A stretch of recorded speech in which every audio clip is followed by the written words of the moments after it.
Krishna.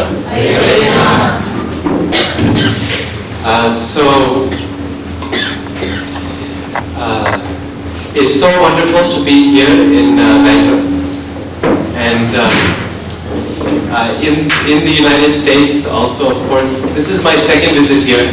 For my family, it's my first visit, but in the United States we have a phrase. They say, in the IT world, they say, "Oh, you've been Bangalore." Have you heard this before? Yes. Okay. So it means that your job, you've now been given a pink slip, you're laid off, or you're fired or whatever, and your job has gone offshore to Bangalore or to other such cities, right? So Bangalore is the model for cities.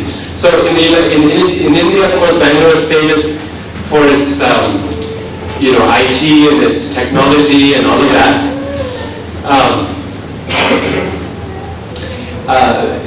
And it's famous, and we are proud in India of what Bangalore does and what it's accomplished. It's a beautiful city, the garden city. But in the United States, Bangalore has a very different reputation. It's not such a positive reputation because way too many people have lost their jobs as a result of all of you. So you have some blame to share there. For me, my loyalties are split because India is, of course, my home and my mother country. At the same time, I was born in the United States. So now I don't know how to feel. But all those such jokes aside, I think this phrase, "you've been Bangalore," points to a very important principle, very basic but very important principle about this world, which is that everything in this world is a zero-sum game. Now, do you understand the zero-sum game? What's a zero-sum game? The idea is that everyone who's playing the game, the total amount of circulation within that game of money or whatever has to come to zero. So if I have 5 rupees, that means that someone else is in debt 5 rupees, right? Is -5. So this material world, Krishna says, "Dukhalaya mashashvatam." It has no, it's a place of misery, and it's temporary. And yet, we find in this world happiness. This is why we all work and we have jobs and we're striving to improve our situations because we experience some happiness. So happiness is there in this world, but we have to remember that happiness is a zero-sum game, right? So if I have a job in the United States, then it means someone else in the world is starving as a result of my affluence. And if you have a job in Bangalore, it means someone else in the world has lost their job as a result of you having your position. You see? This is true in every aspect of this world. It's a zero-sum game. If I have something, if I have a nice sari, it means someone else doesn't. And if I have a good food to eat, then it means someone else in this world does not have. And so what it means essentially is that even by working hard in this world, if you look at the total picture, we work and we collect and we try to gain and we try to achieve, and in the end we achieve how much? Zero, right? In other words, if you look at the big picture, you step back and you look at the game as a whole, there is nothing made and nothing lost, right? And therefore, Krishna so wonderfully describes in Bhagavad Gita how this material world is, it's basically the cycle of samsara, right? Samsara is a cycle, and the cycle means it's like like an exercise bike or a treadmill. You're running on it as fast as you can. My children, they find this very funny. They're 5 and 3 years old, and they find it very humorous how people, when they watch treadmills, people are running so fast and yet they're not going anywhere. So this material world, this whole world is like a treadmill. Essentially, we're accomplishing so much, and yet in the end, the total of the whole system just comes to still zero. And so then this raises the question at that point is, well, what are we striving for then? The Upanishads, the great sages of the Vedic path, have consistently asked us this question. They have encouraged us to step back from the game and ask us, well, what in the end are we actually achieving? It may so happen that at this point in the game, I'm able to keep a positive balance. But all that means is that at some point in the game, I will have a negative balance, or my children will have a negative balance, or my friends will have a negative balance. But somewhere along the line, someone will suffer, and probably me as well. So then what is the purpose ultimately of running on this wheel? Like a hamster wheel. Some people, they keep these hamsters as pets. Hamsters are just glorified rats. They're large rodents. And for them to play on, they give them a wheel. And the wheel is just like a treadmill. They're running and running and running, and nothing happens, nothing changes. So why are we here in this world, and why are we going through all this effort, when in fact, we're not actually getting anywhere, and we're not actually gaining anything, right? So that's the premise with which the Vedic teaching begins, is that there must be something more than this. There has to be something more that we can achieve, something more that we can gain or aspire to, because at the end of life, if all we've done is run 1,000,000 miles on a treadmill, then what have we actually gained? What have we actually achieved? Way too often, when it comes to our own lives, but particularly when it comes to the lives of our children, we spend our lives running the treadmill, playing the zero-sum game. And our greatest desire in our life for our children is what? That they too should also play the zero-sum game and get on the same treadmill we are on. If we watch them run the treadmill, we feel satisfied. Yes, I'm running it, they're running it too. I'm miserable, they're miserable too. And I've helped to guarantee that. Of course, we think we're guaranteeing their happiness. But again, the point is, what are we actually achieving? If we are achieving in the end in this world nothing more than a temporary shift of resources from one location to another, then that's all that we're promising to our children. And the Bhagavatam describes that kind of promise to our children is an empty promise. If that is all that we give our children, then we failed them. We have betrayed the trust that they have placed in us. I don't know if they show up in the news here in India, but in the United States, some of the most sad and difficult stories to digest in the news are stories when parents themselves mistreat their children. It's the most difficult to digest, because what you see is the children essentially have placed their trust in the parents unconditionally, wholeheartedly. And when that trust is betrayed and the child is harmed by the very people whom he or she trusts unconditionally, then there's nothing worse, nothing more painful than that to read and to hear about.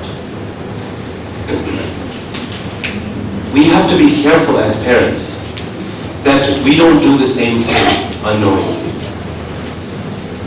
That in giving our children the sweets that make them happy at the moment, we don't ensure a lifetime of misery or a future life of misery. In other words, we have to be careful that we are giving our children something that is more than just the zero-sum game. And that is the premise upon which child education and rearing of children, the Vedas, the premise upon which things begin.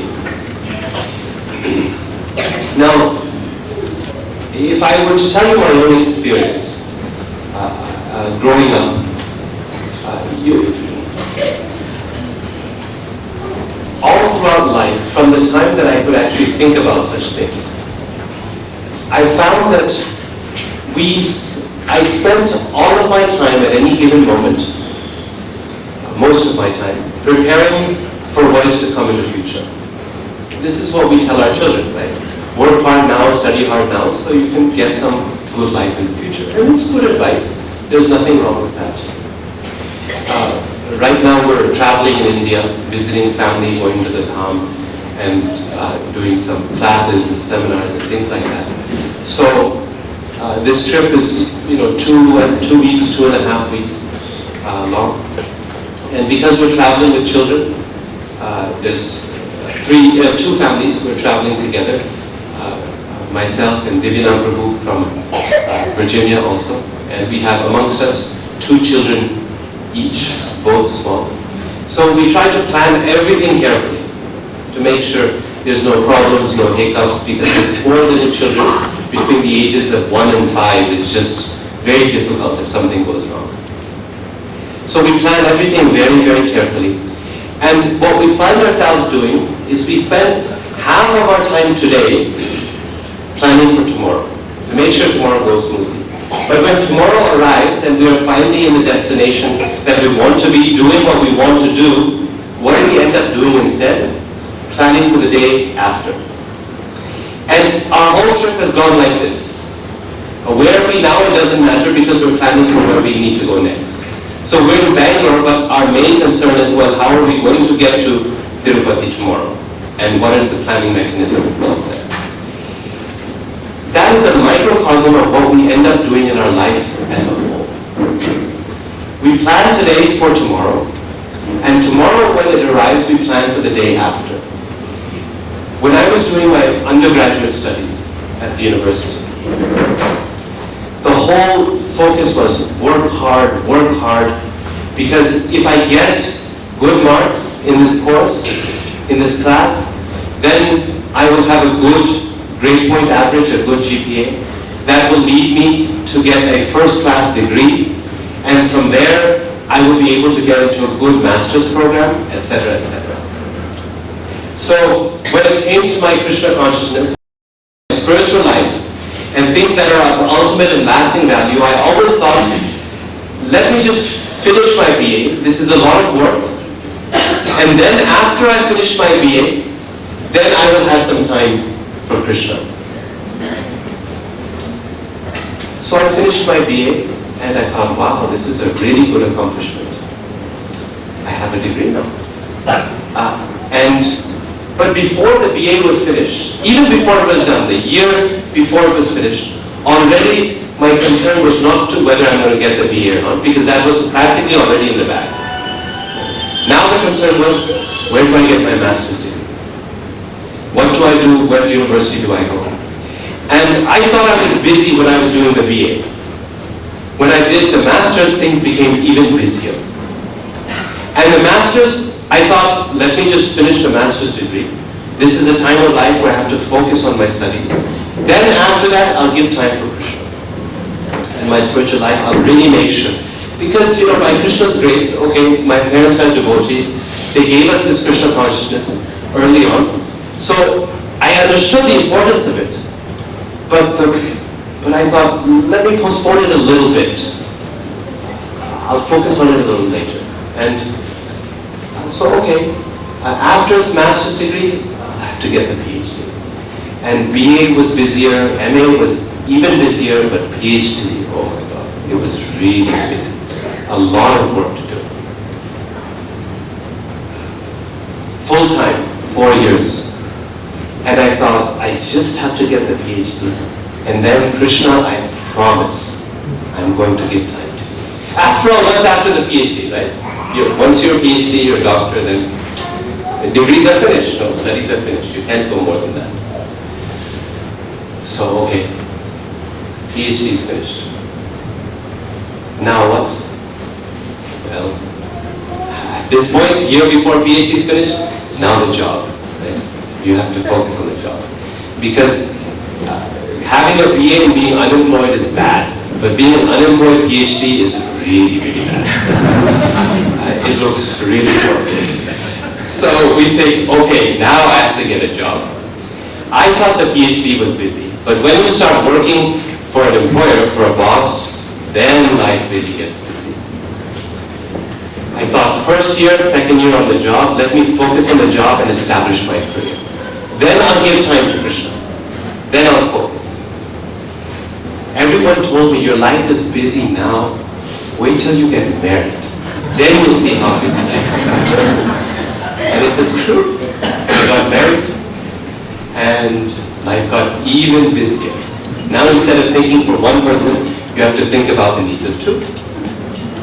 And everything takes twice as long because there's two people. So then I thought, okay, we're just getting married and we just have to get settled and we should get a house. And buying a house means saving up some money, and that means working a little extra hard to make sure you get the raises and you make sure you get the bonuses so that you can get the nice house. And all my friends told me, you're married, life is busy, but wait till you have kids. And in fact, when my first child came, wow, life was so busy. I thought, let them just grow up 1 or 2 years. It's really tough when they're babies. Then I'll give some time to Krishna. I promise I'll focus. But then the second child came.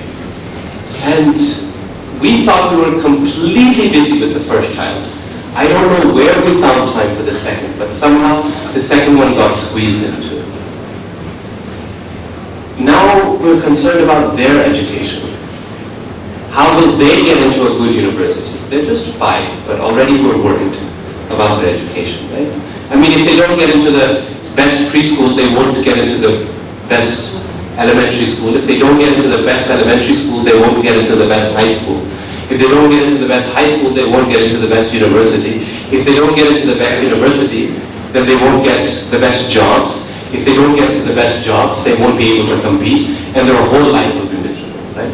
So if they don't get into a good preschool, then their whole life is miserable. That's the reasoning that we all go through. Whether we realize it or not, we're thinking along those lines, isn't it? I mean, so much pressure, so much stress, even at a young age. Where will my child study? What will they learn? Are they number 1 in the class or not? Right from the early age, we're worried because we're thinking that whole slippery slope. This will lead to this, this will lead to this, this will lead to this. Prahlad Maharaj in Srimad Bhagavatam looks at this kind of reasoning that I was going through and says,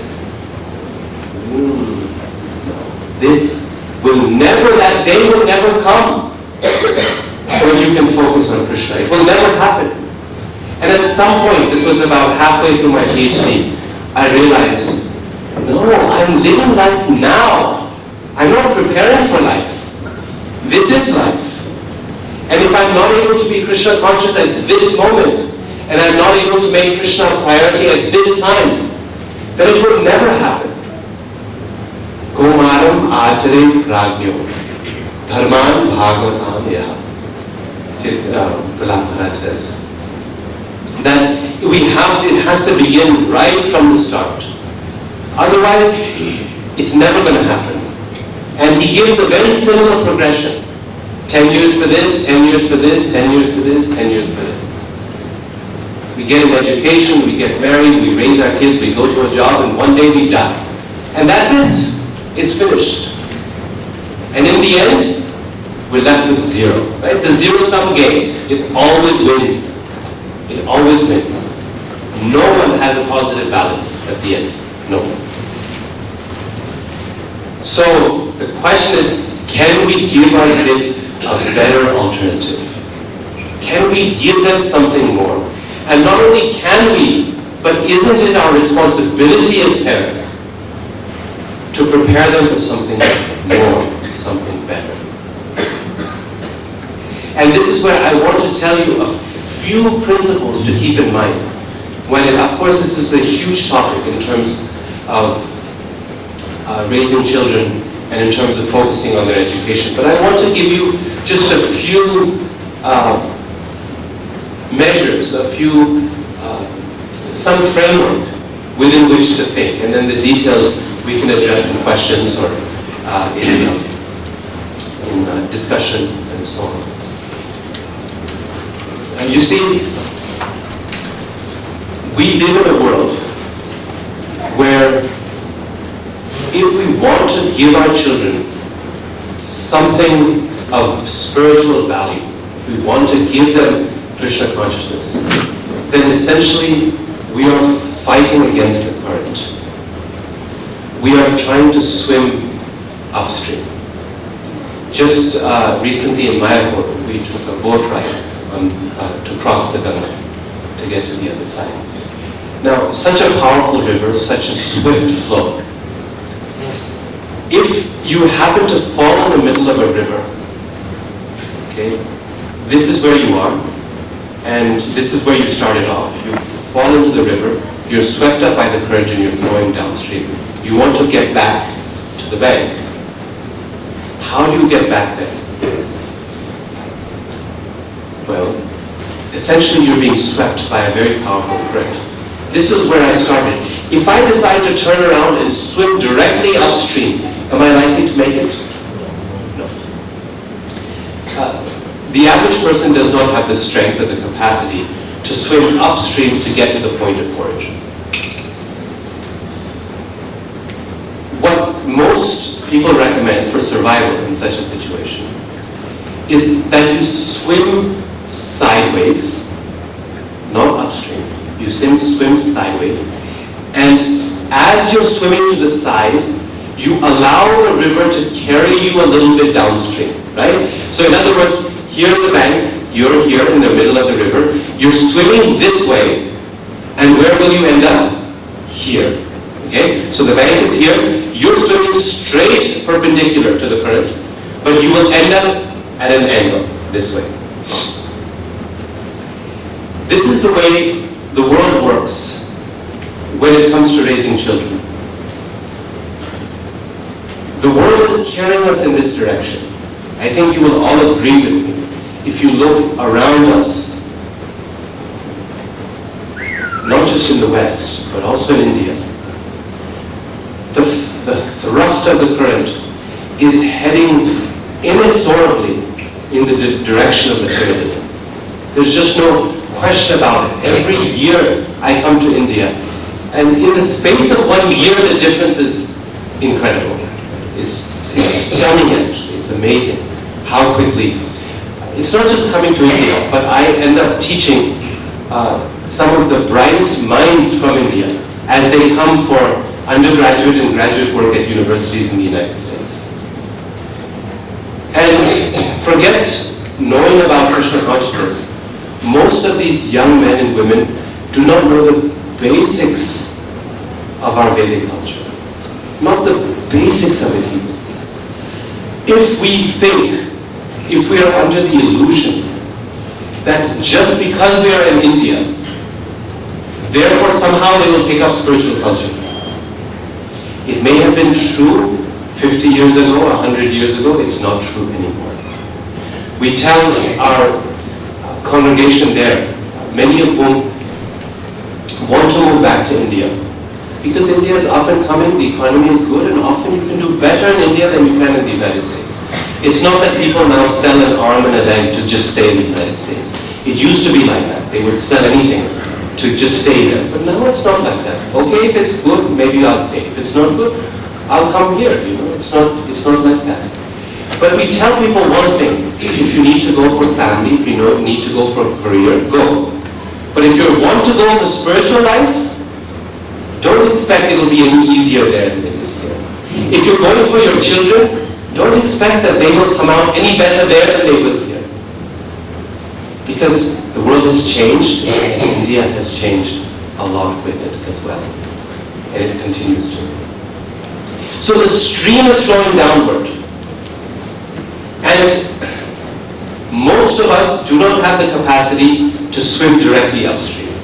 A few people do. There are some rare people in this world who grow up and at an early age they become brahmacharis very soon they take sannyas, and they become like boulders in the river, right? The stream is going, you cannot move me. It doesn't matter. The river cannot take me anywhere. There are some people like that, but very, very few. Most of us, we don't have that capacity. And I don't have that capacity to say, no, forget this world. I'm going to give it all up. I will swim upstream. No, most of us, we are influenced, and we need to be influenced by the flow of the river. But remember, if you want to get to a decent location on the shore, you cannot swim with the current. Otherwise, you'll end up in the ocean. You have to swim at least sideways, if not upstream, in order to even make it into a reasonable distance to the shore. Means we have to put in extra effort in our spiritual life. We have to give our children, we have to focus more on their Krishna consciousness than even we focus on their material development. Because their material development is going with the flow. And a lot of that they will get naturally. They will pick up from the environment, they will pick up from our own lives. But Krishna consciousness, unless we give them more than we expected, than we want to.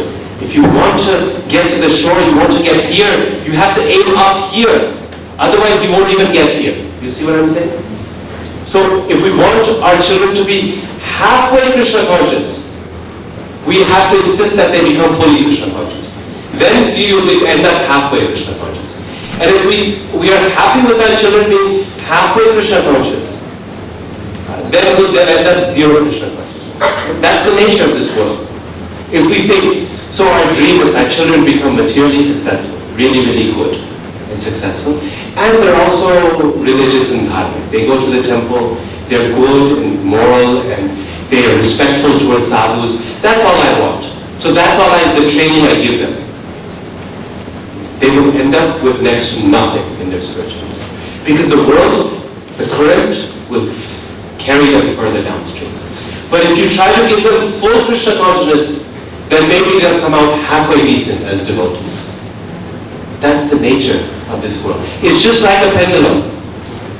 If you have the pendulum is these balls, they hang from a swing, and once the pendulum is swinging, right? If it's swinging in this direction, and you want it to stop in the middle, you want it to balance, then you have to pull it in the other direction, so that, or like a seesaw, right? So that it comes to a balance in the middle. You have to overcompensate in the direction where things are weak in order that you can reach the balance in the center. Does that make sense? So if the whole world is insisting in the direction of materialism, then we have to overcompensate on the side of Krishna consciousness just in order to achieve a balanced result.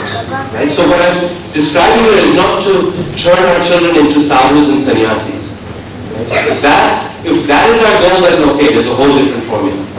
What we're describing here is just to develop balanced children, those who are spiritually successful and materially successful.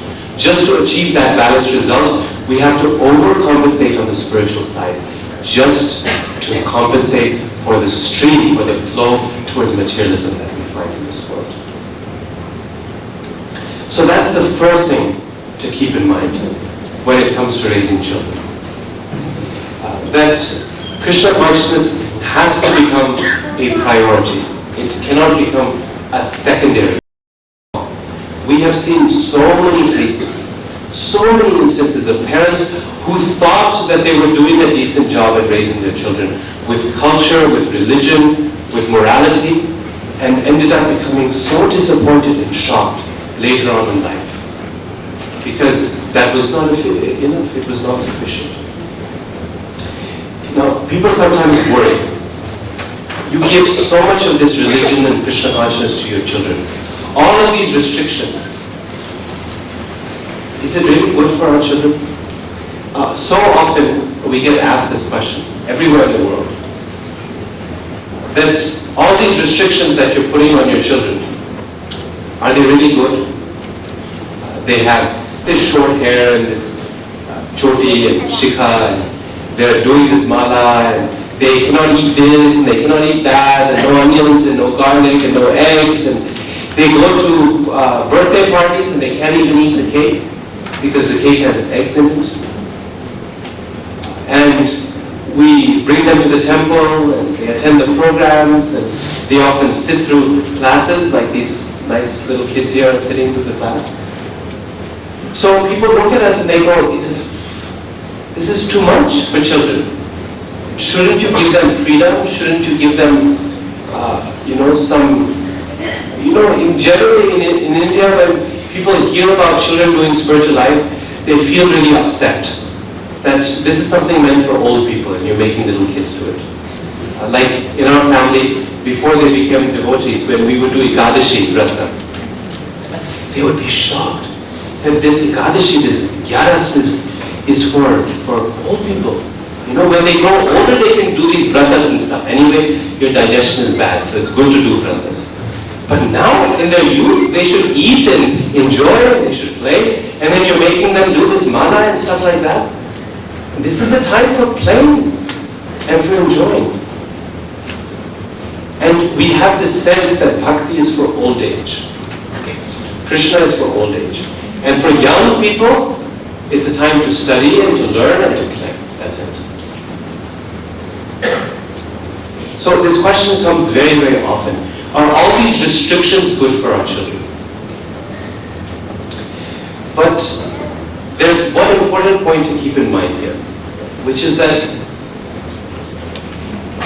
there is no way to give our children a neutral upbringing. People often think that let me just raise good children and then they can choose religion later on in life if they're interested. This is the contemporary modern thinking, professional thinking. Let them choose when they grow up. If they want to be religious, they want to believe in God. Let me just give them a decent education and a good background. But the important thing to keep in mind is that there is no such thing as a neutral upbringing for children. You're either choosing one way or the other way. Suppose I tell my children, look, son, it's up to you. You want to brush your teeth in the morning or not? It's up to you. I'm not going to choose anything for you. What am I choosing there? I am making a choice, right? By not insisting on that, I think I'm not making a choice. I think I'm leaving the choice to them, but in fact I'm making a choice. I am choosing a life of rotten teeth for them, right? Whereas if I insist that they brush their teeth every morning and do it well, then I'm choosing good, healthy dental hygiene for the rest of their life. This is true about everything, but particularly about spiritual life. There's no question that our children, when they grow up, they will have their own freedom, they have their own free will, they can choose the path of spiritual life if they like, and they can reject it if they don't like. But our job is to set them on the right path. And if we do not give them Krishna consciousness, then we are choosing materialism for them. If we do not give them morality, we are choosing immorality for them. There is no neutral space at all. We are stacking the cards in one direction or another direction. So if we do not encourage them to practice a vegetarian lifestyle and eat pure sattvic food, then we are choosing tamasic and rajasic food for them. We are choosing a diet full of violence and bad health for them, right? We're making that choice. If we do not encourage them to chant Krishna's holy name, then we are choosing for them a lack of any attachment to Krishna's holy name. So then we cannot expect later in life that all of a sudden they will want to pick up mala and they will want to chant. Krishna's mercy may happen, right? With many of us it happened later in life. But it's 1 in 1,000. And who wants that kind of odds for our children? Right? Suppose I said to you that, don't worry about your child's education. Even people who do not get a good education early in life can become wealthy and successful. Is that true? Yes, of course it's true. We all know examples, right? But what are the odds? 1 in 1,000, 1 in 10,000, 1 in a million? Right? College, high school dropouts who become millionaires. It's Steve Jobs, yes, he dropped out of college, right? But how many of them are around? We're not willing to take that kind of chance with our children, right? Those are not the odds we want for our children's material education. But when it comes to our children's spiritual education, somehow we're happy with those odds. Then here in India, they go, I take them to the mandir, and they play with their friends, and the friends are all devotees. So they come out to be devotees. Sure, they can. 1 in 1,000, 1 in 10,000, 1 in a million. That's not us doing our responsibility. We're failing them in that case. So, that's the first thing we want to keep in mind. It does not come automatically. We must overcompensate for Krishna consciousness. And we should not worry that by doing so, we are somehow giving them an unnecessarily difficult life. We're actually setting them up for a very happy life in the future. A life of being satisfied and being surrendered to the Lord. A life that is capable of taking in their stride both the good and the bad, both success and failure. The second thing we want to keep in mind is that we want to rid our home of all those things that add to the current of materialism, that work against our children's spiritual upbringing. So often with our child's upbringing, we try our best sincerely. We bring them to the temple, we bring them to Bhakti Vriksha, we encourage them to associate with devotees, and that's good. But then as we're trying to kindle the fire of Krishna consciousness, of spiritual life, we're trying to kindle this fire, and on top we're pouring water at the same time. Now, how is that going to work? You're rubbing two sticks together and trying to build a fire, and you're pouring water. What is that water? If you think about it, how much time, even if you go to every Sunday feast and you go to every Bhakti Vriksha and every special program that takes place, and they have devotee friends, in total, how much time are they actually spending in that association? Just a few hours, right? Once a week, couple hours, 3 hours for Bhakti Vriksha, once a week for Sunday feast, and maybe a special program here. A few hours.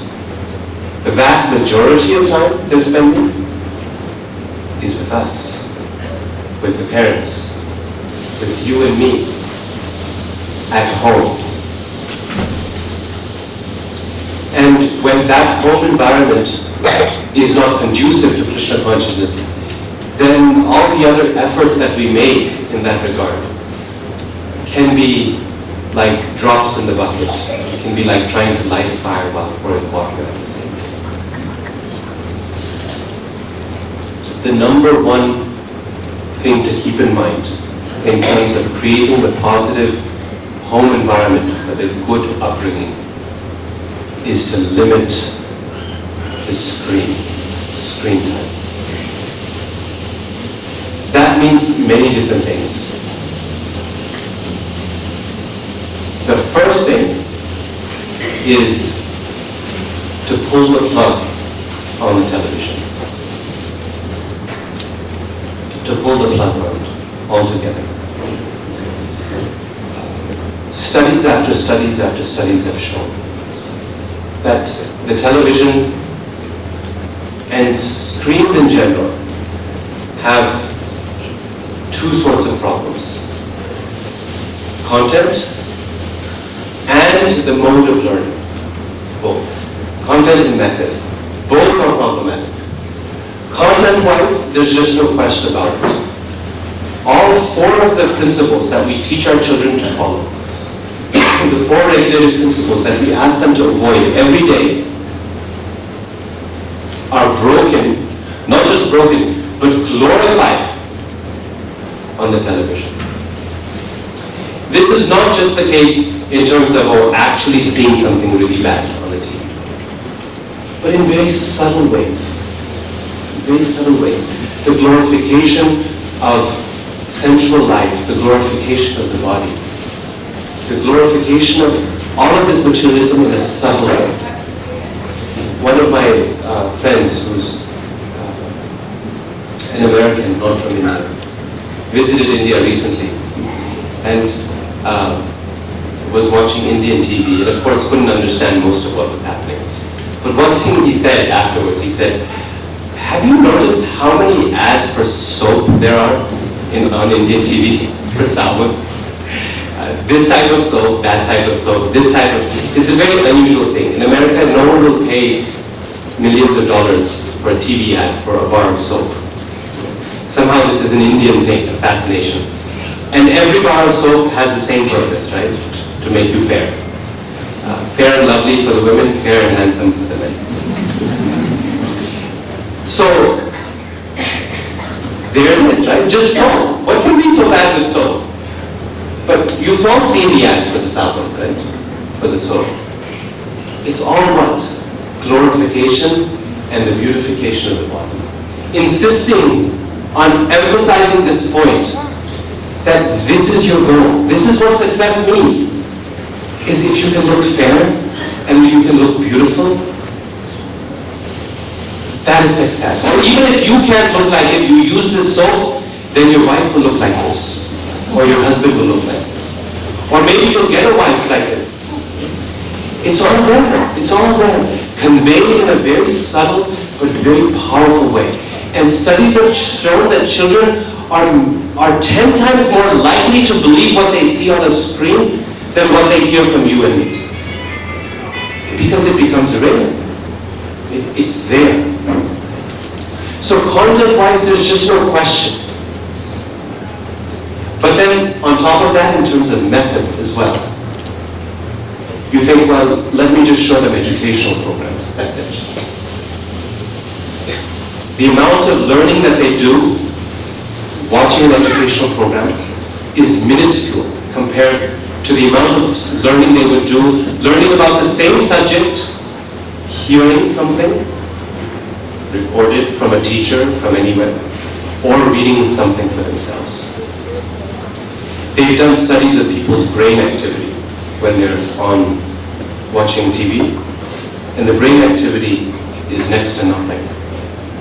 Because there's no activity happening there. When you read a book, you have to make the effort to lift the words off the page using your eyes. The brain has to interpret them, understand them. Sometimes there's words you don't know. Then you're reading about something, you have to create a picture in your mind. So not only is your intellect used, but now your imagination is used as well. You have to create that picture in your head. And then you can think about what you're reading. You can enjoy it. In the television, everything is given to you. It's like spoon feeding someone. You don't have to think. You don't have to imagine. Everything is there. Audio, visual, content, it's all there. So the brain is practically turned off. That type of learning is not so useful. These days, you can say, well, it's not even the TV. The real question, TV is now outdated.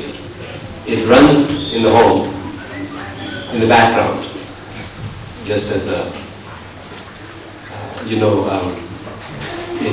one of ISKCON's educators, Mother Urmila, she ran in ISKCON schools for many years. And she wrote this article years ago in Back to Knowledge magazine, where she called the TV the one-eyed guru. And it's a really nice example, a really nice comparison. Because we sit in front of the TV or in front of the computer, and we all watch together as a family. And Whatever comes from the TV, we accept. Hours after hours we listen. In our homes, the central location in the home is reserved for who? The Guru, one-eyed Guru. First thing we get a home, we create a seat for this one-eyed Guru and everyone gathers around to listen. We may listen to speakers in the temple once a week, once a day if we're lucky. But this one-eyed Guru we invite into our homes, into our bedrooms, and we listen to every single day. Imagine the power, the impact of this. And then take that to the rest of the screens in our life. The TV now is stuck in the living room or in the bedroom. But what if we're not at home? Now we have the screen at work, in the laptop, in the desktop. But then even at work sometimes we're away from our beloved screens. And sometimes the Guru is not present at home or the screen, we're on the road. How would we get our association there? So then we have the mobile and we can see everything there and read everything there.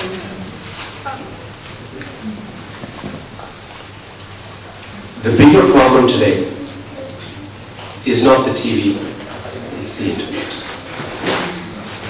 And the internet simply compounds the problems of the screen. It adds to it. Why? Because now not only do you have the damaging content, I don't know if you know, but 80% of the internet is pornography. Just in terms of sheer content, sheer volume. And of the remaining 20%, there's also a lot that's on the borderline. You can go to decent websites and see ads that are close. Not exactly pornography, but pretty bad. Content-wise, it's just as bad. But in terms of the quality of that knowledge, there's an added problem. With television, at least there's some filter when it comes to quality and source. In other words, it's not easy to get on a TV program. These TV companies, they go through a lot of measuring and checking for quality in order before they put something on the screen. On the internet, any fool with a skill at some kind of website creation can throw out content and make it look reasonable. The problem with the internet is that you do not know the source of the information that you're getting.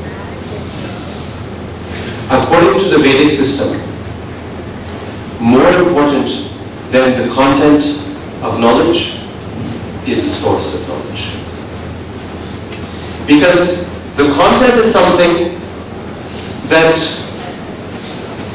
will change, like the internet. The content is always changing.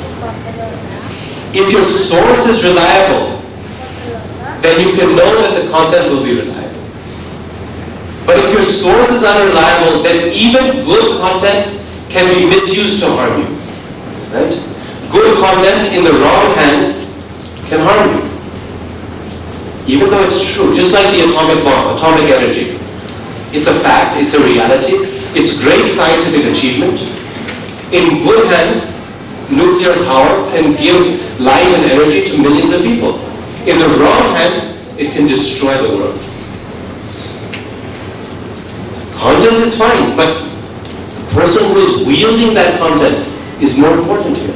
And if the person in whose hands that nuclear power is held is good, then you know it will be used for a good purpose. So the Vedas say always begin with the source, then move to content. Then ask the content. Verify the source. Who am I getting the knowledge from? Is this person trustworthy or reliable? Then say, okay, what is there to know? But the internet operates on exactly the opposite mechanism. Go look for the content, it doesn't matter who the source is. How many websites have the source or author listed? Very, very few. Very, very few. As a professor at the university, my colleagues and I we insist, we require our students to do their research using sources that are not on the internet. Because what happens is people, suppose they're writing a paper on a topic, they'll type it into Google, they'll get the first top 10 results, cut, copy and paste, and the paper is ready. But what is the source? Is it reliable or is it unreliable? Is that knowledge good or is it not useful? You cannot know. So we tell them, okay, there are some few websites that may be useful, but just to teach you the principle of how to use sources outside of the internet. The problems with the internet. Do this paper and use no online sources.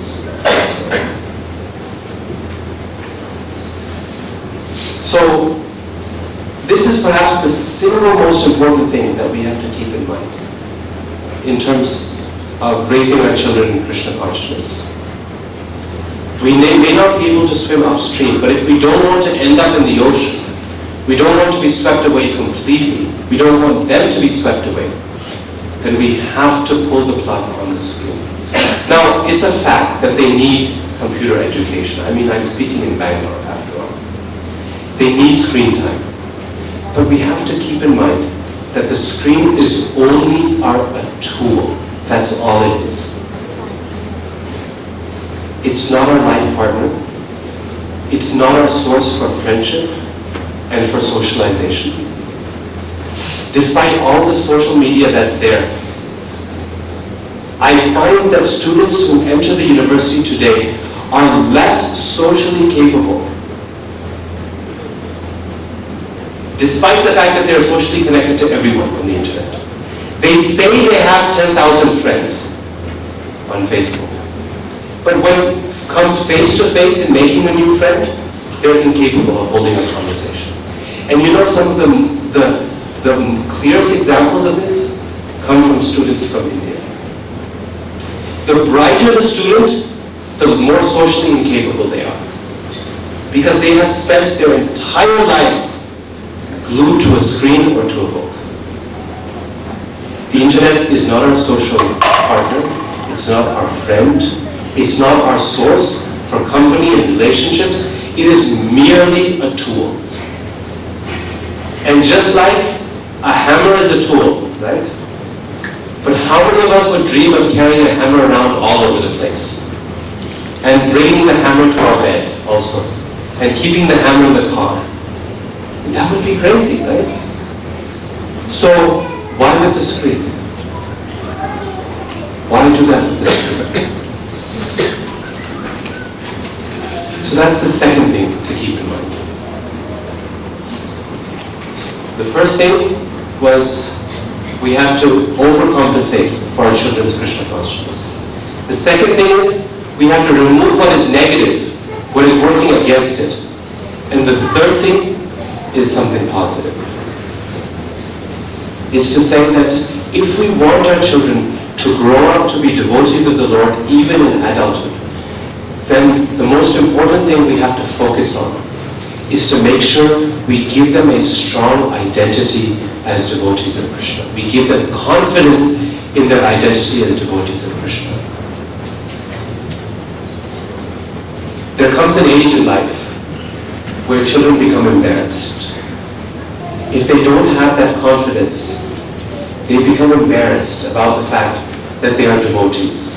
They become embarrassed about the fact that their parents are devotees. They don't want to be seen with other devotees of the Lord.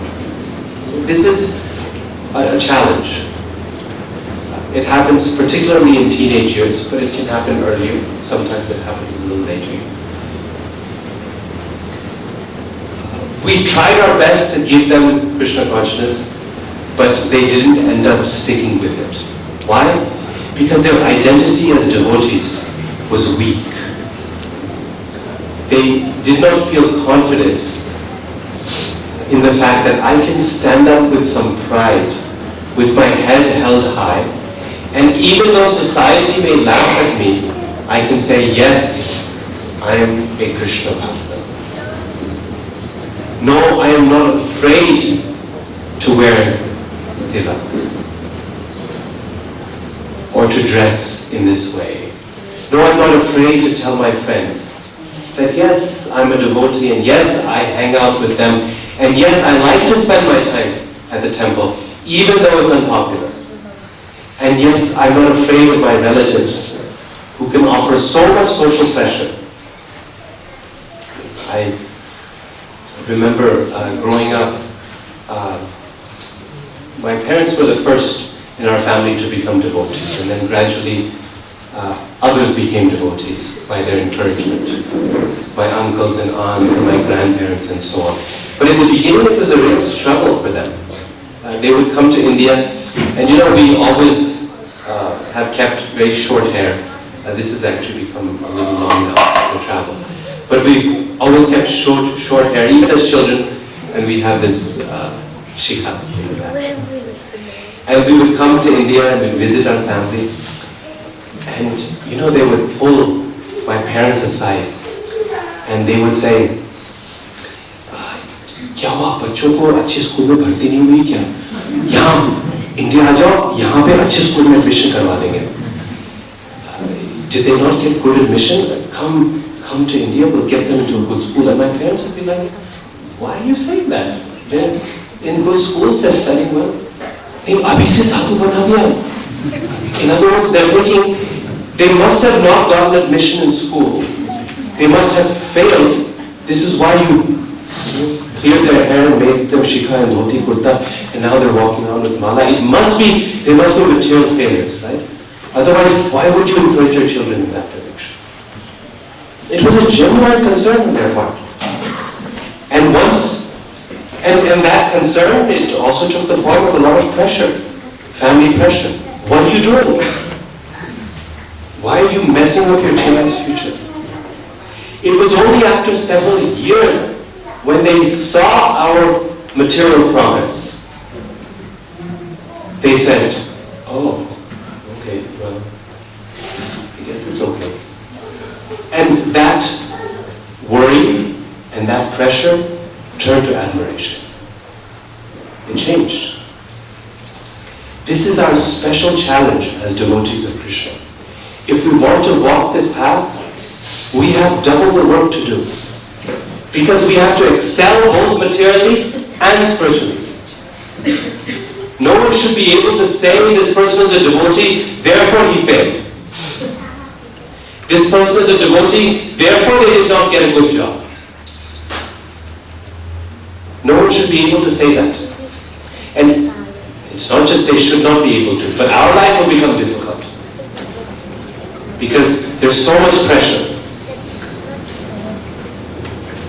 If a child normally doesn't do so well, then there can be 100 factors involved. They need more training, they need more tutoring, you have to feed them better, give them almonds and badam and make them intelligent, strong. So many things there can be, right? But if a devotee child does a little bit less than good, then the first thing people say is what? He spends too much time with the temple. This is why. Never mind the fact that Krishna consciousness makes you more focused, it makes you more determined, it makes you more peaceful, it makes you smarter, it develops your critical thinking abilities, it develops your abilities for debate and thought and sharpens the mind. Never mind all of that. But the first point to blame, it must be the temple. It must be the devotees. So we've got this big responsibility in our hands. And if we give it all of that pressure, if we want our children to be devotees, we have to give them a strong identity early on to make them proud of their identity as devotees. And then there's two things to do in order to accomplish that early on in life. Earlier you can do it, the better. First is to give them strong association. Each one of us, we measure our success. How? What is the measure of success in life? The money you make, the people you have. The measure of success in this world your peers. Is your peers. Means if you hang out with the types of Bill Gates level of people, right, you are guaranteed to feel like a pauper. No question about it. But we don't feel dissatisfied. We don't feel like we're, miserable. Because our peers are different. We measure ourselves based on our peers. What success does this person have? I want the same kind of success. What education do their kids have? I want the same education for my children. So we give them the right peer association. We give them Vaishnav Sangha. We give them the association of devotees. So that they can go to a place and not be embarrassed to be devotees of Krishna. Association. That's number one. Number two, we engage them in giving that association to others. In giving Krishna to others, in preaching Krishna consciousness.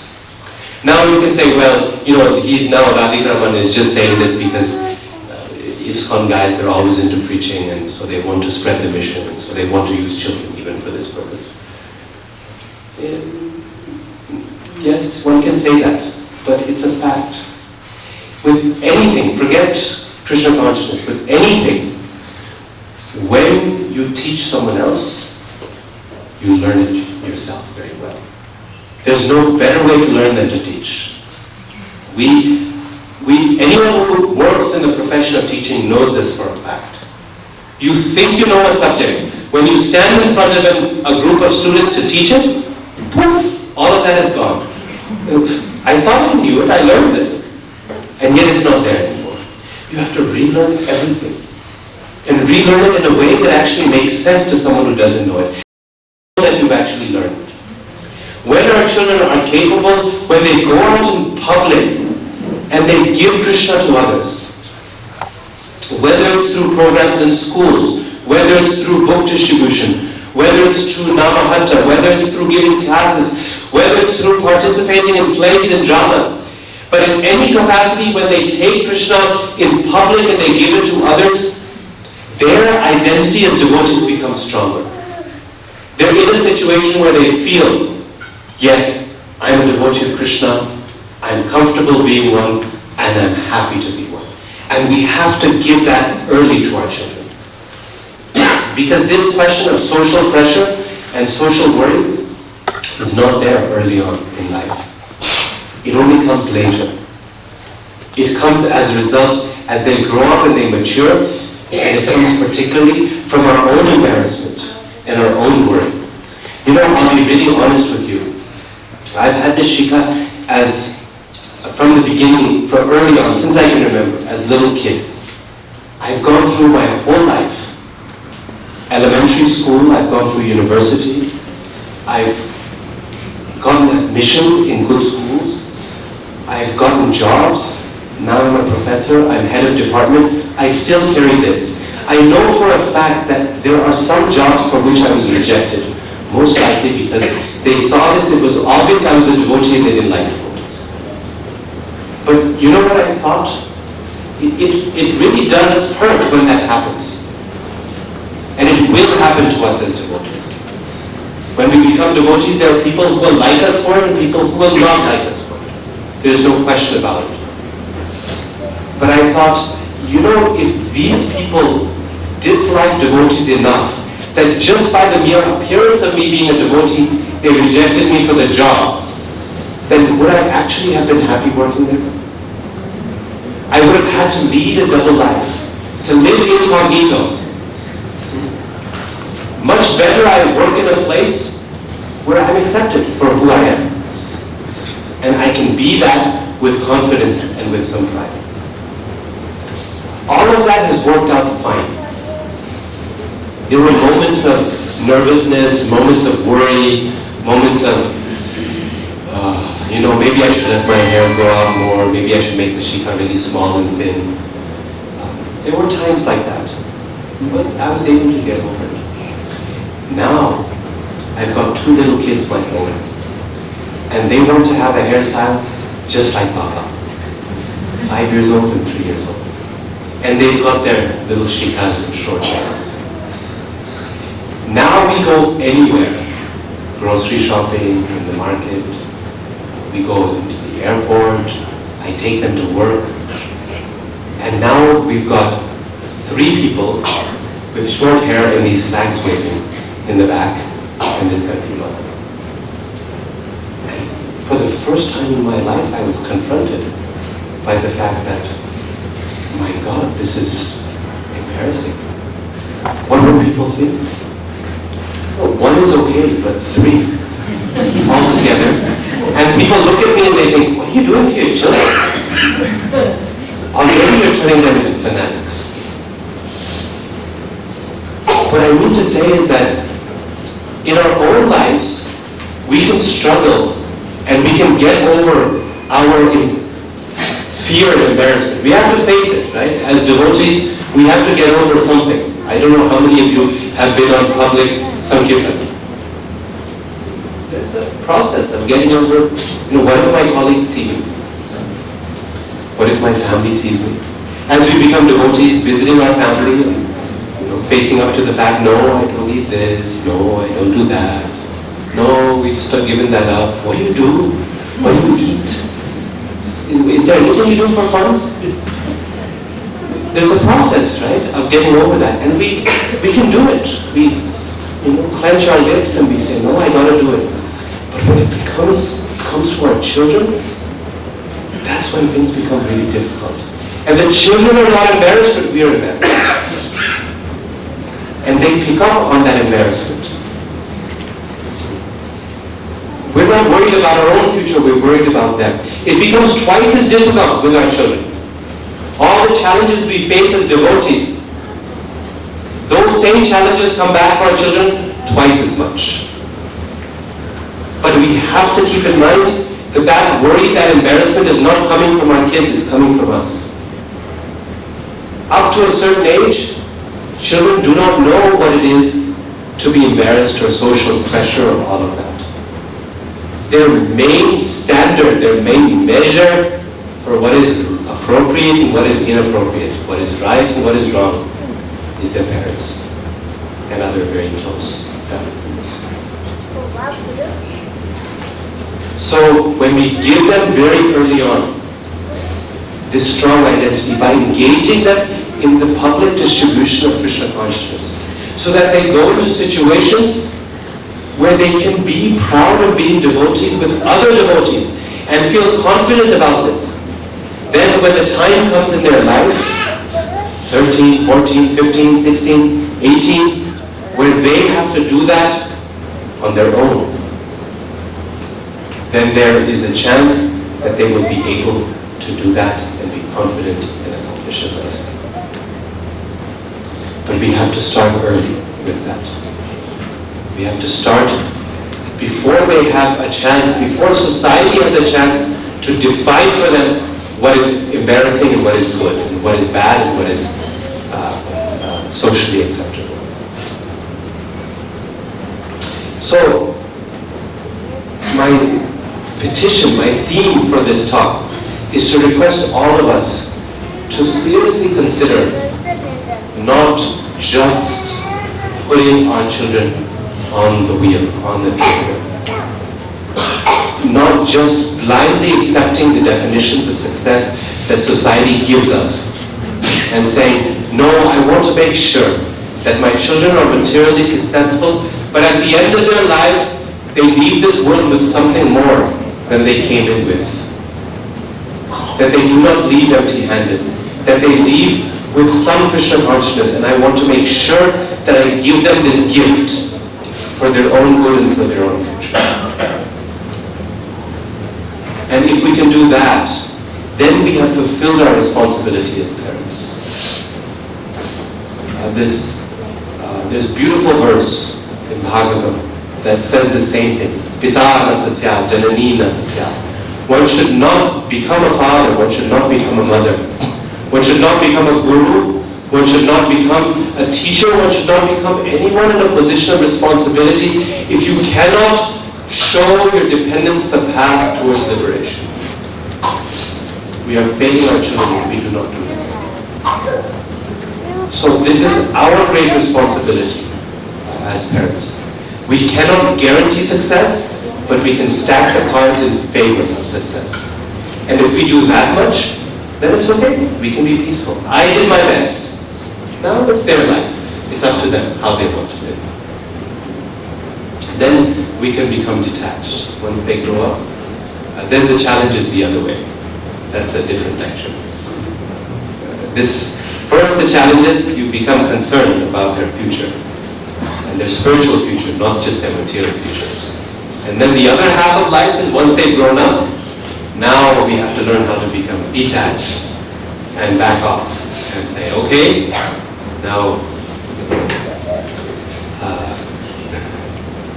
you can do whatever you like Krishna says in Bhagavad Gita. Now, yatechasi tathaku, do as you want. Means now, okay, my responsibility is done. Now, the children have to find their own path and their own future. So, I will pause here and at this point see if there are any questions or comments or points for discussion that anyone has.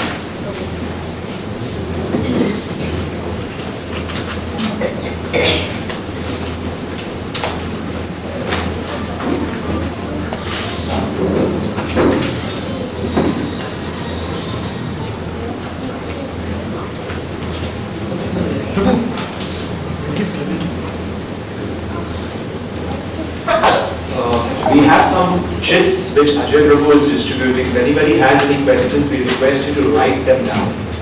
In the meanwhile, we can take one question. One question in the meanwhile. If anybody wants a chit, because we would want the questions in written form. So anybody wants the chit, please pick up a chit and write down your question. Hare Krishna, Prabhu. That was a big thanks for coming here and inviting us. This is one question which I wanted to ask. First topic, which is the first example of a suggestion you gave was overcompensate with Krishna consciousness. Now, can you give some practical examples? Do we ask them to chant 32 rounds or 64 rounds? Or is that what you mean by overcompensating? Or what does overcompensating mean? That's the first. Yes. Wonderful question. So essentially, it's important to clarify this. Overcompensation does not mean that we push our children overboard and force them, especially when it comes to things like chanting rounds and so on. Sometimes parents have this idea that we have to, that we should insist that they chant a certain minimum number of rounds and force them to do that. And then they push and they push, and the children end up developing a distaste for chanting. It becomes like a punishment for them. I've even seen parents who will say to their children, you were really bad today, you didn't do this right, now go chant one round. And what does that do? It makes chanting a punishment. It becomes something negative. Also, we should not make chanting a reward for something that's good. So, you chant one round, I'll give you some ice cream. Because then chanting becomes merely a means to some end. The idea is that we want to create in our children a taste for the holy name. So, one of the best ways of doing that is to sit down with them together and chant together with them and encourage them to do as much as their stamina will allow. When we do it with them, the children find it fun, they find it enjoyable, they are encouraged because they see, oh, even my parents find it so valuable that they're willing to give up time with other things and sit and chant. And it becomes quality time not just with the holy name but also with the parents. So the children value that also very much. Now, the question is in terms of what is overcompensation. So, in our lives, we have to find a measure, a standard, and say, this is what I want to give my children in terms of their Krishna consciousness that is non-negotiable. So, for example, every week we want to make sure we attend Bhakti Krishna. every day I want to make sure I chant this much amount of time with my children. I want to give my children only Krishna Prasad. We set a standard, and then we practice that standard even when it becomes difficult in terms of our material life. Right? So when it comes to food, for example, if we set the standard, I want to give them pure sattvic food that is offered to Krishna only, then it becomes difficult, no doubt, when we go to parties and we go to places like that. But we say, no, it's okay. Krishna will be kind, he will protect us. This is more important, right? So we stick to our standard, we stick to our challenge, even when it becomes difficult. That's part one. The part two is then, whatever that standard is, we constantly strive to raise it. Not a huge amount, but a little by little, we try to progress in that area. And if we continually try to raise the bar, we will find that both us and our children will be able to jump over that bar. So, in other words, we never become satisfied in our Krishna consciousness. If this is what I'm doing, and I've succeeded in doing this up to a certain standard, how could I do a little bit more? Just doing a little bit beyond our comfort zone. If we're doing that, then we know, okay, we're making progress. Up to our comfort zone is good. Just a little bit more, and we know we're making progress. Just like any kind of athlete, they want to build stamina. If they run as much as they can, will they become world-class athletes? No. They have to run just a little bit more. And it's a little difficult, but that will soon become the new bar, the new standard. Then, next time, they run just a little bit more, and that becomes the new bar. So we have to set the bar, and then we have to figure out a pace for raising that bar. And we have to continuously strive for that. And if we can do that, we know our children are making progress. We will make progress with them as well. That's overcomplication. Thank you, Prabhu. So this is one question. What do we do when it is too late? Kids are already teenagers and only one of the parents is Krishna conscious. So, this is a challenge. What do we do when it's too late? It's never too late. After all, most of us, I think, came to Krishna consciousness later in life. But we have to keep in mind that it's not too late, but the strategy has to change. After a certain age, we cannot insist, we cannot force, we cannot push. Because every time you push, all you will get is pushback. That's all that will happen. So we have to find, Janaki Pandit says very nicely, that after the age of 16, we have to become friends to our children. And the role of a friend is to point out problems, no doubt, but also give a lot of support and a lot of encouragement.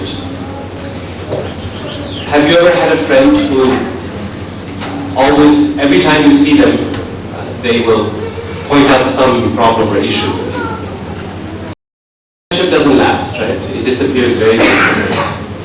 So we have to keep that in mind. If that's what we become for our teenage children, then our friendship with them will not last. Our relationship with them will not last. So the key at that stage is two things. One is to try to get them to develop friendships in the community of devotees as far as possible, and to give them some kind of practical service that they will enjoy. So I've seen this particularly well in Bhaktivedanta Manor in London, in England. We have such a great team of youth who serve in the temple. And you know, a lot of them are not very fixed as devotees. They came to Krishna consciousness late. But the one thing that they're absolutely attached to is their service in the temple. And the circle of friends with whom they do that service. Whether it's ushering traffic in the temple's car park, or whether it's setting up the stage for temple festivals, or whatever it might be. If we can manage that, then we have some hope that they will gradually, the fire of Krishna consciousness will become kindled in their heart. Even after that case, if it doesn't happen, we should not lose heart. We gave them some good samskaras, we have to give them some time. Krishna will, once he's got a hook in someone's heart, Krishna, he's got that hook in their heart. It never goes away. We have to remember that. Neha Vikramanashasti Pratyavayana Vidyate. It never ever goes away. And we find people, what Krishna, he's like a fisherman. He sticks the hook inside you, and then you say, no, I don't want to come. No, I'm not interested. No, I don't believe in God anymore. And we run the other way. Krishna lets us run. But at a certain point in life, he reels us in and he brings us back really, really quickly. And I've seen this happen so many times with children of devotees. So many times. So we should not give up heart. Once someone belongs to Krishna, once we give our child to Krishna, Krishna never lets go. Right? He becomes Krishna's property. So eventually, sooner or later, Krishna will claim the child back.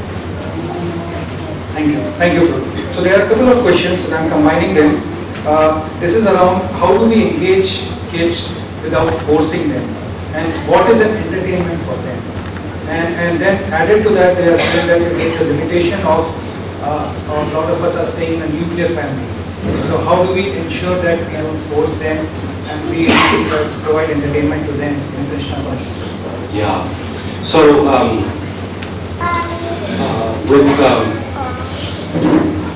you see,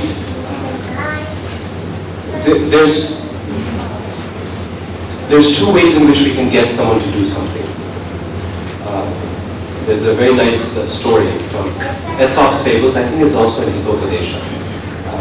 The sun and the wind. The sun and the wind, they have a competition. Who can get this man's jacket off of his back? The wind blows hard and it blows hard and blows harder. The harder the wind blows, what happens? The man holds on to the jacket even tighter and tighter and tighter. And then the sun comes out and shines and shines and shines. And doesn't force, but just shines. And very soon the jacket comes off. So the point is, the more we can do with encouragement, the better it is. One of the things that we often forget as parents, especially as Indian parents, we forget, we have to remind ourselves, is encouragement. Giving our children positive feedback and positive encouragement. So often we say something when something goes wrong, but we don't say something when something goes good. Something goes good. So we will note the A minus that they got because it was not an A. But we won't note the A because that's the standard that we set for them. Same thing happens in Krishna consciousness. They display some qualities as a devotee. They do something well, even if it's just half of a round or it's one little bit of service, and we forget to encourage them for that. And with that lack of encouragement, there's no positive reinforcement, and that good behavior gets unnoticed. But when they run around and scream, then we get upset at them. So the discipline, the firmness is absolutely crucial. But the opposite side has to go with it as well.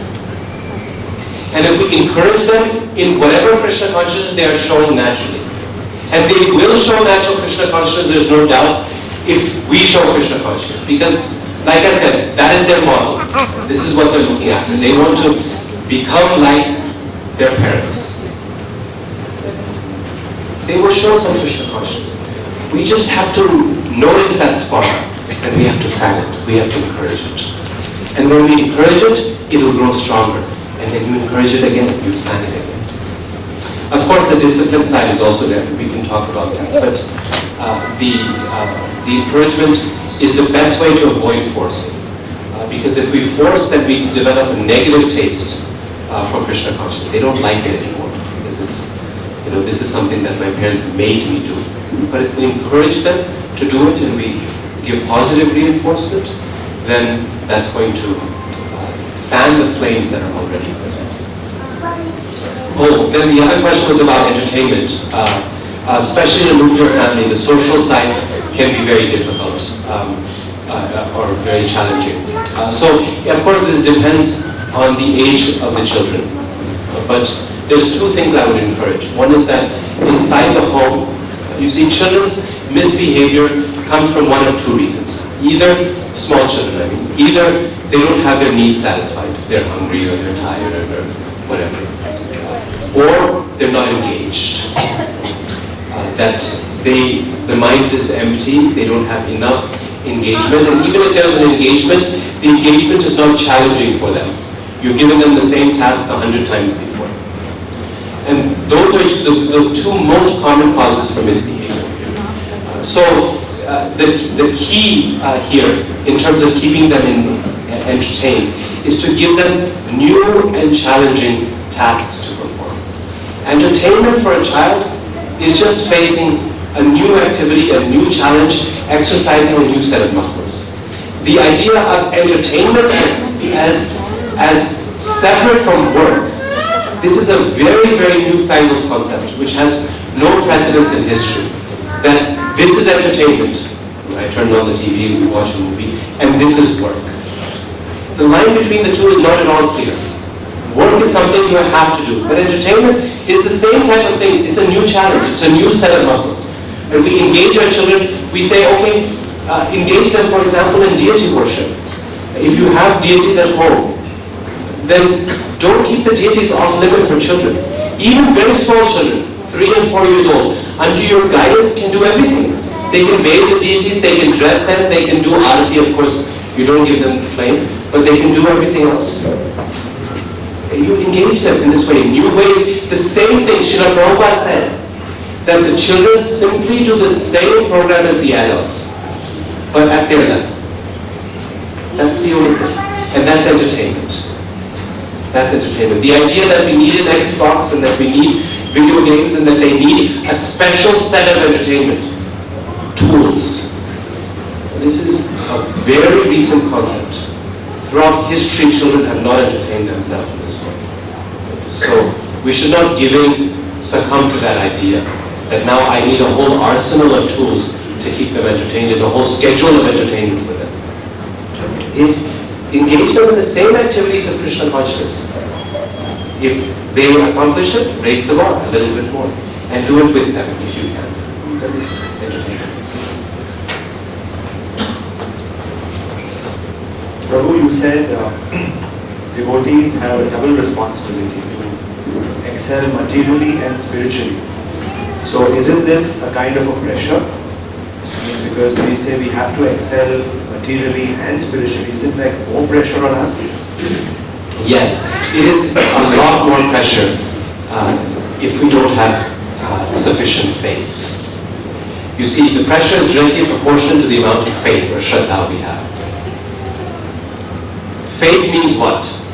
Chaitanya Charitamrita describes so nicely. Shraddha shabde vishwas kohe sudrid nishchay Krishna bhakti kare sarva karma krito hai. Means what? Krishnadas Kaviraj Goswami is defining.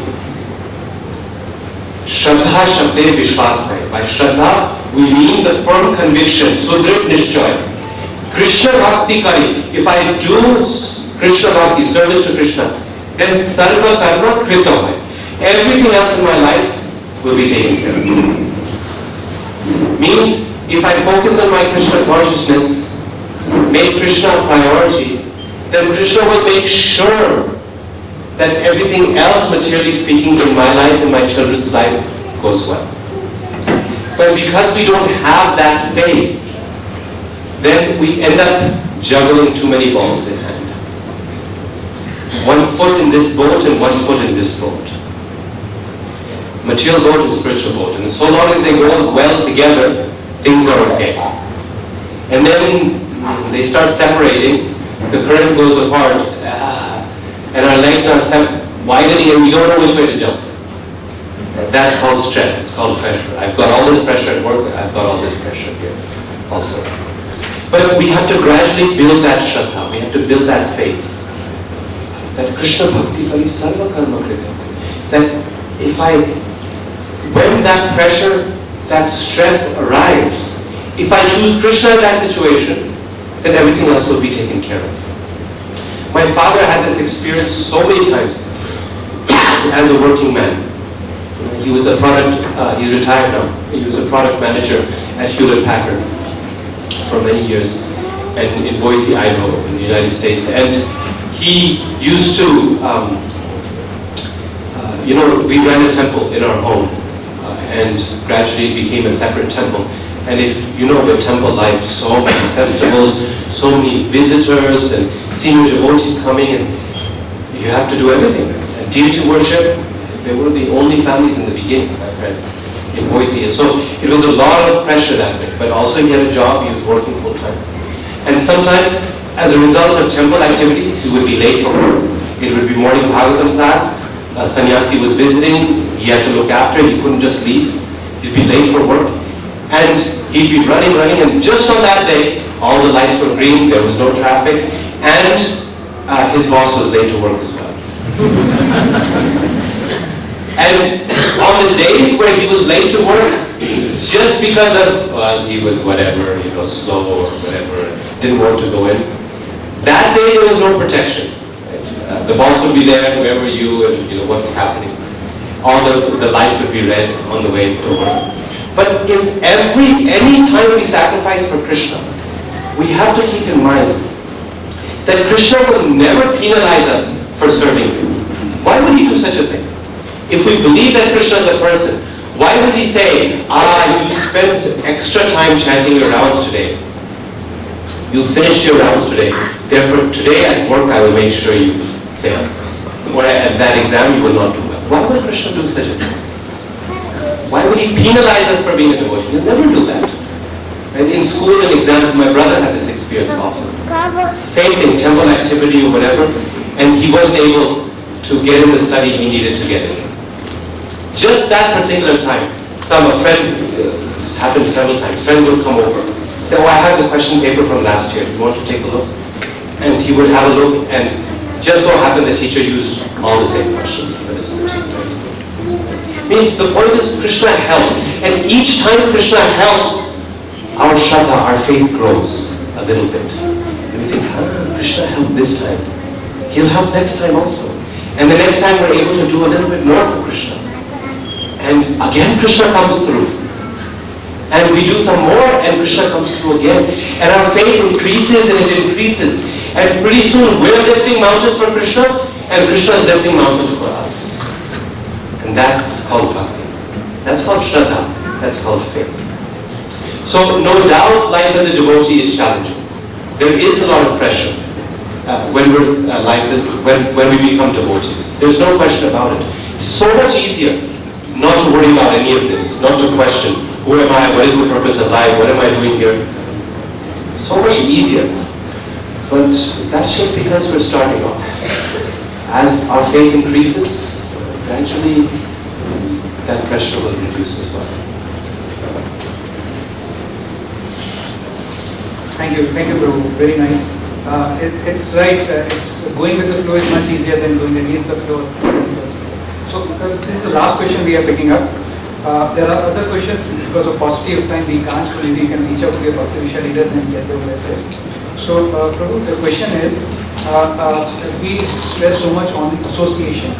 Now kids, for 6 to 8 hours in a day, they are in association with kids who may or may not have been devotee background, and they are heavily influenced by them. How do we manage their association? What actions we can take so that whatever negative association they are having, that association they are having. Yes, the only thing we can do is take the remaining hours that we have and make the best possible use. Right? In other words, our goal has to be that they see their circle of devotee friends as more of their peer group than the circle of non-devotee friends. In other words, they have to measure the devotees as their real peer group. Because remember what I said earlier, is we measure our success and we mold our lives based on our peers. This is human nature, it's our psychology. So that has to be our goal. Now it's very, very difficult when the children are going to school. And this is why Prabhupada strongly encouraged us to send our children to devotee schools, or we're also encouraging parents to do homeschooling for our children. So it's out there, and those are alternatives that we can discuss if you're interested more.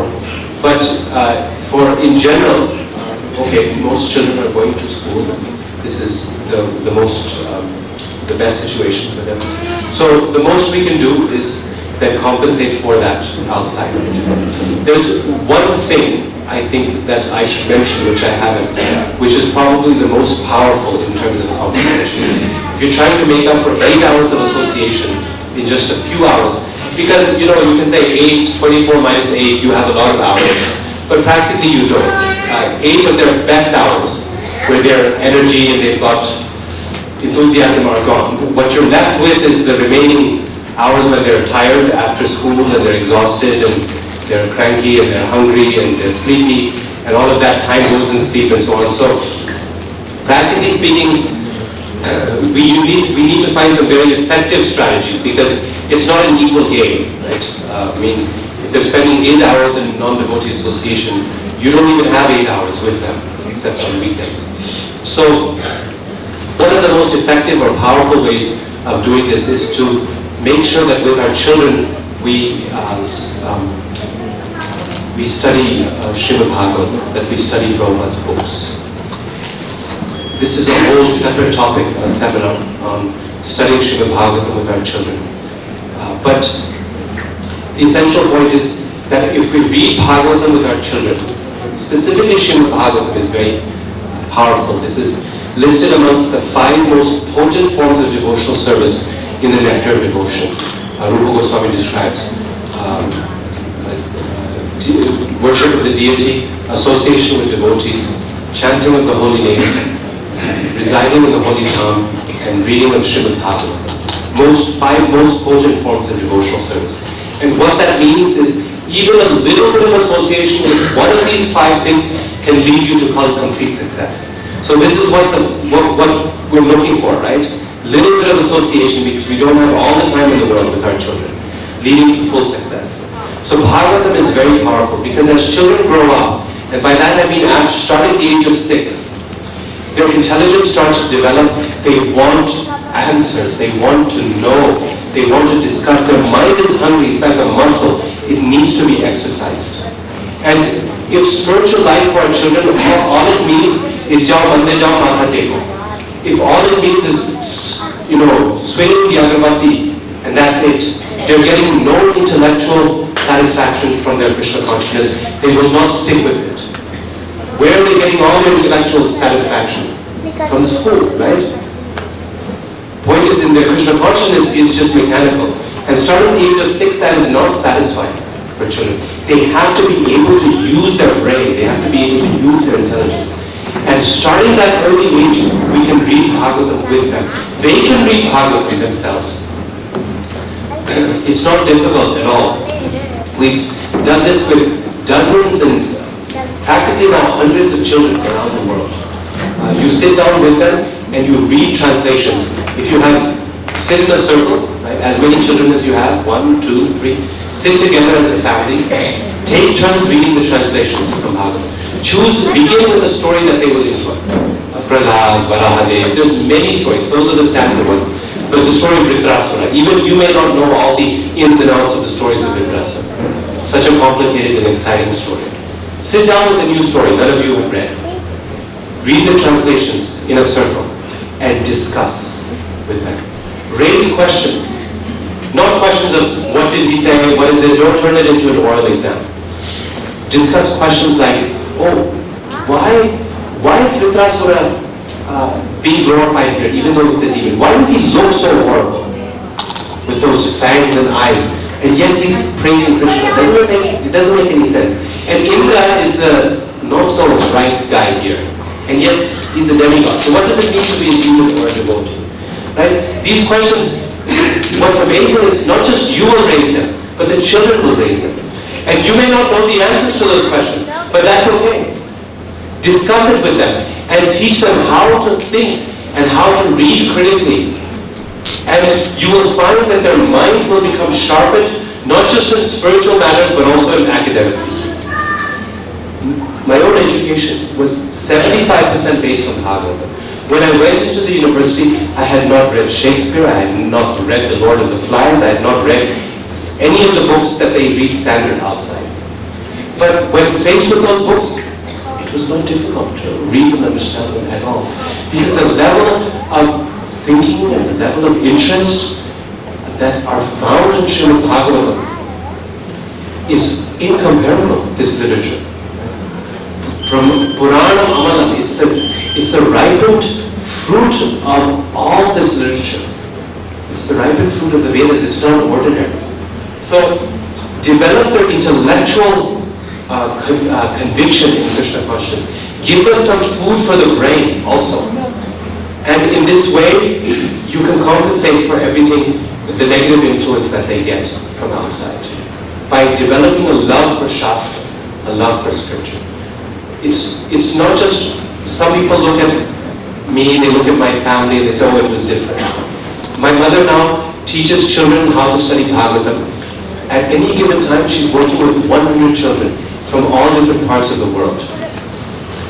And this is not even in person. It's so difficult on the phone or online or by Skype. And yet, even then, these children from the ages of 6 to 13 are glued to Srimad Bhagavatam. And parents report such amazing results in terms of their transformation of Krishna consciousness. This has nothing to do with the teacher. It has nothing to do with the parents. It has everything to do with the power of Srimad Bhagavatam. Our acharyas, our scriptures tell us that this Srimad Bhagavatam Mahamuni Krite Kimva Parai Ishvara. Bhagavatam itself says, this is the ripened fruit, Nigamakalpataro Galitam Phalam Shukamukha Amrita Drava Samyutam. It's the ripened fruit of the entire Vedic desire tree. Mahamuni Krite, written by Vyasadeva, Kimva Parai. Bhagavatam says, what is the use of other books? All knowledge in the world is present in Srimad Bhagavatam. We develop a love for their study of Bhagavatam. We can be satisfied in deity worship and so on, but children need intellectual satisfaction, especially children today who are taught to question why am I doing this? What is the purpose? And if those questions are not satisfied, if they're not encouraged to think, they will not continue as devotees as they grow up. So I encourage you to think about this seriously, studying Bhagavatam with your children. Sit down in a circle, read translations. When a question arises, look through the purports. In this way, naturally, you'll also encourage them to read the purports. You'll lead in that direction. And you'll find that whatever question arises, reading the translations, you'll find Prabhupada answers it in that purport or the one before or the one after, practically speaking. So go into the purports, but keep it going fast. And let them get through a chapter in an hour or 2 hours. Then it's encouraging for them, it's fun for them. They get to discuss and encourage a lot of discussion. Don't do it like this we're doing today. Not a lecture format. Sit down in a circle and discuss. And you'll find that their faith will increase, your faith will increase, they will become better devotees, you will become devotees. They will read Bhagavatam, and you might end up reading Bhagavatam for the first time completely. It's good for everyone in the picture. It's good for everyone. And they will teach you many things from Bhagavatam also. So then when they turn 15 and 16, you won't have to develop friendship with them. You will already have that friendship.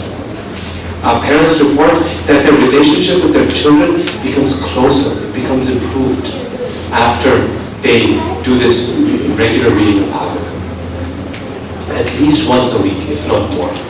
Sit down on weekends together as a family and make time for that, make that a priority. So I will conclude there. I want to thank you all so much for your attention and for your wonderful questions and participation today. Thank you. Hare Krishna.